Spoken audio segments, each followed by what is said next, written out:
Some couples talk every day, yet feel more disconnected than couples who barely speak. Communication is not failing because couples are silent. It is failing because they are not emotionally heard. Many couples say, "We talk all the time, but nothing changes."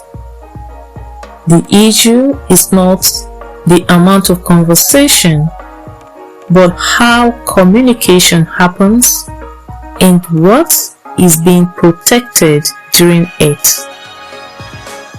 The Bible says in the book of James chapter 1 verse 19, "Let every person be quick to hear, slow to speak, slow to anger." Michael and Esther had been married for 6 years. They talked every day about bills, children, schedules, and plans. But when emotions were involved, conversation became tense. Michael felt attacked whenever Esther raised concerns. Esther felt dismissed whenever Michael defended himself. During one argument, Esther said, "I talk, but you don't hear me." Michael replied, "I hear you, but nothing I do is ever enough." Both were speaking, but neither of them felt understood. This is a common experience for many couples. Psychology explains that communication breaks down when people feel emotionally unsafe. When the brain senses criticism or rejection, it moves into defense mode. In defense mode, listening reduces, tone becomes sharper, understanding stops. The goal shifts from connection to self-protection. This is why couples argue repeatedly about the same issues without resolution. Many people are not trying to be difficult. They are trying to avoid emotional pain. Some protect themselves by talking less. Some protect themselves by talking more. Both behaviors come from fear, not lack of love.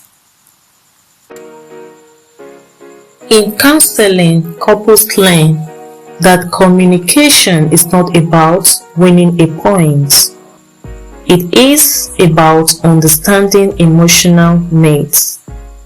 Many partners listen only to respond, not to understand.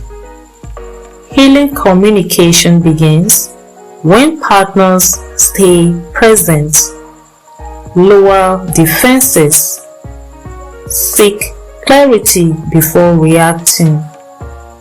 Emotional safety must come before problem solving. When Michael and Esther learned to pause during conversation, something changed. Michael learned to ask questions instead of defending himself. Esther learned to express needs calmly instead of raising her voice.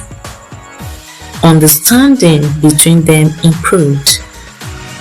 Trust slowly returned.